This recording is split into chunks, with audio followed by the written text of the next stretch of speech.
నీ పేరు ఏం పేరు బాబాయ్? నా పేరు రాములు.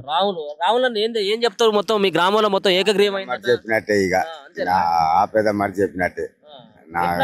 ఎన్నికలు ఉంటే మంచిగుంటాయి, ఎన్నికలు లేకపోతే ఎన్నికలు ఉంటేనే మంచిది.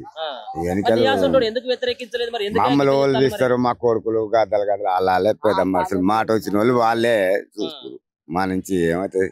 మరి ఇక్కడ ఉన్నటువంటి ఆయన ఏమో మీకు తోటి ఉండడా? మీరు ఎప్పుడైనా చూసిల్లా? ఇప్పుడు ఆ సర్పంచ్ అభ్యర్థిని ఎప్పుడైనా చూసిల్లా? ఇక్కడ ఎప్పుడు చూడలేము మేము, వాళ్ళ తండ్రిని చూసినాము. మరి ఇప్పుడు ఆమె మరి సర్పంచ్ మళ్ళా మరి ఆమె ఎట్లా? మరి ఆమె ముఖం తెలియదా మీకు? ఏం తెలియదా? ఏమో ఈడ ఆయన ఉన్నాడు కదా, వాళ్ళ మామ ఉన్నాడు, ఆయన పోననే.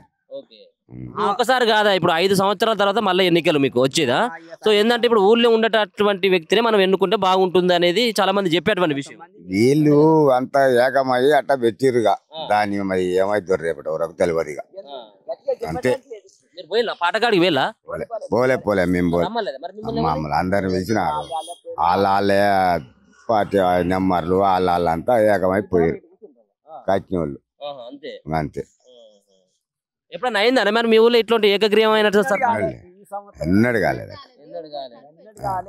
కాలేదట. మరి ఇప్పుడు పైసలు ఇస్తే మంచిగా గుడికి ఇట్లా అభివృద్ధి చేసుకోవచ్చు కదా, మరి ఎందుకు వద్దంటారు? మరి ఏమొద్దంటలేరు, అదే సాపోజులో ఉంది. ఇంకా అదే సాపోజులో ఉంది. కొంతమంది ఏమో కాదంటారు, కొంతమంది ఇప్పుడు ఇక్కడ అర్జెన్సీలు కాదంటారు కదరా. కట్టిండు 7 లక్షలు కట్టిండు. రేపు కడతాడు.